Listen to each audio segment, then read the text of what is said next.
Breath does not mean air, this must be understood. When we say breath,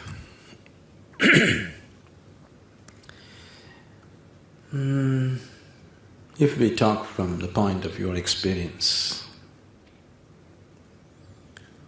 what is right now binding you to your body is your breath. If I take away your breath, your body will fall down, isn't it? You and your body will get separated if I just take away your breath. So one way of understanding breath is to see it as a thread which binds you and your body. On one level, all yogic practices are devised. Whatever you may be doing, fundamentally it is devised to make you experience, I am not the body, I am not the mind. Because whatever kind of suffering you have, whatever kind of problems you have with life, it's either of the body or of the mind, isn't it so? Yes? Do you have any other problem? Any other kind of suffering have you known? It's just either of this or that. So various methods are employed to bring you to a living experience. If you think I am not the body, if you think I am not the mind, it is not enough. When life threatens you, you will see all your thoughts will disappear and you'll react the way you will have to react. But if it's a living experience for you, if you sit here, you have a clear experience, I am not this, then the very perspective with which you perceive life is very different. If you're sitting here and you know experientially, like right now you know that you're here, you simply know that I am not this, not because you're thinking. See, what you know by thought is different, what you simply know is different. Do you know the difference? Yes? What you have accumulated and think about is knowledge, it is not knowing. Knowing is simply, you know that you're here. You don't have to think that I'm here, isn't it? Yes? You know that you exist. You don't have to think that I exist, though somebody said I exist because I'm thinking. It doesn't matter. European philosophy.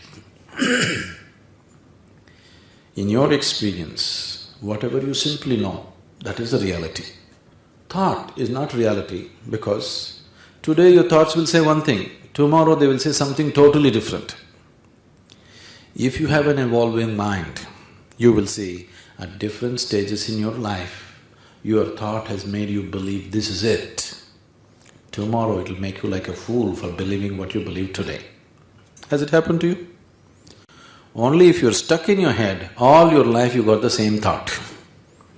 If you have an evolving mind, every other day your thought will come up with something new and make you feel like a fool for what you thought yesterday, isn't it? So, your thought is not dependable. It is useful if you know how to use it, but it's not dependable if you're seeking to know what is true. So, when we say breath, we are not talking about the air that you breathe. The process of breathing is much more than air.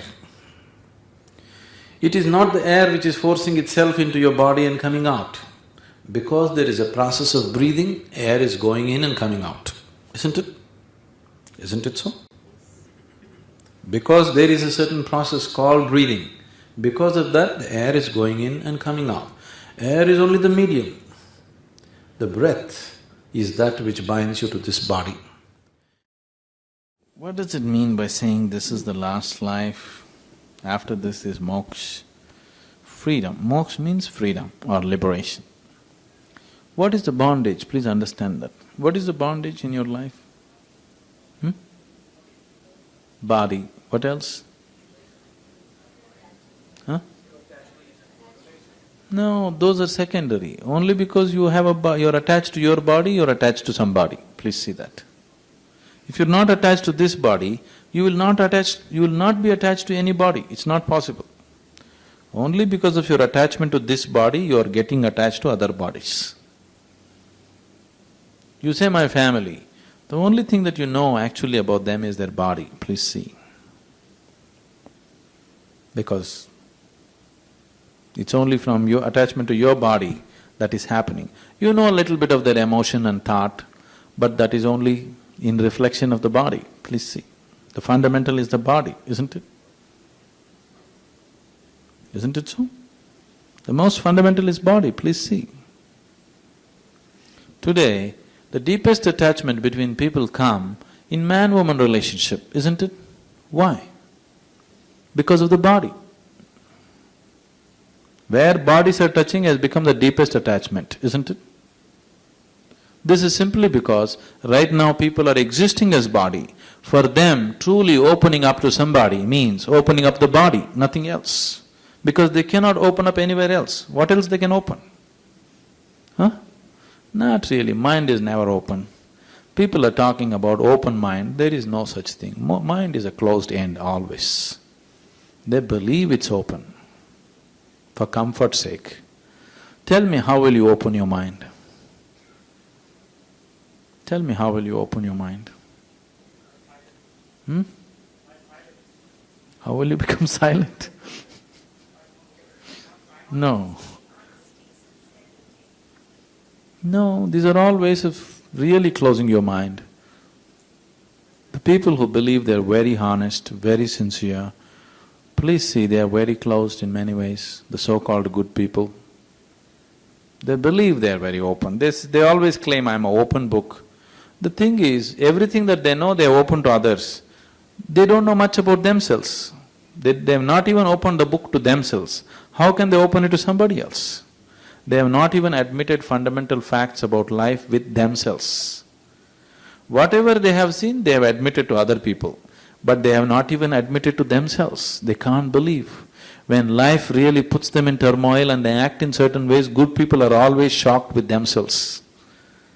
The so-called bad person who is out on the street, he has admitted it to himself, okay? All the nonsense that he is, he's admitted to himself. He is not stupid enough to admit it to somebody else. He is careful about that. But the good person has not even admitted it to himself, his own problems, his own limitations. So he thinks he's an open book. The book is not even open to him. Where is the question of opening it to somebody? There is no such thing as open mind, because mind is a closed possibility. It is an accumulation, isn't it? What are you going to open in this?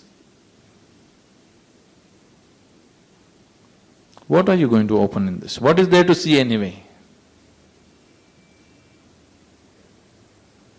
You have attached an enormous amount of importance to your mind, I know. But please look at it sincerely. What is there in your mind apart from what you gathered from outside? What is there in your mind? Why should I look into your mind? I can look around the world and I know what is there. Why should I look through the distortion of your mind? Isn't it? Huh? Tell me one new idea.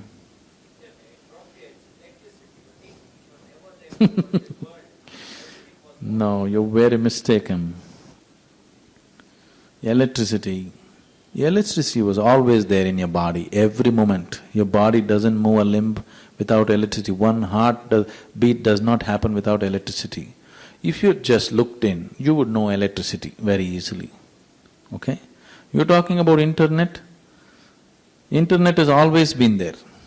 For example, I'm completely uneducated, if you ask me, spiritually. I have never read anything, I've kept myself away from all scriptures always. But never have I been ever put into a situation where I have to think what to do. I always know what to do. Because there is an internet of its own. If you are open, it's always available. The internet was always there, only now you're, transmitting other kind of information on your internet. Otherwise, internet has always been there, much bigger than the net that you have. Everything that's worth knowing is right here.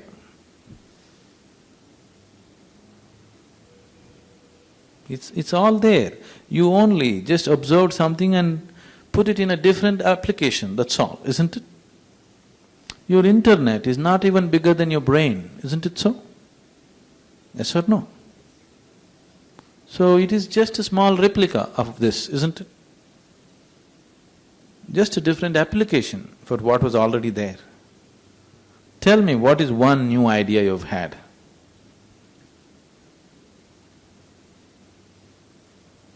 Everything that creation has, you are just imitating in small ways, that's all, isn't it?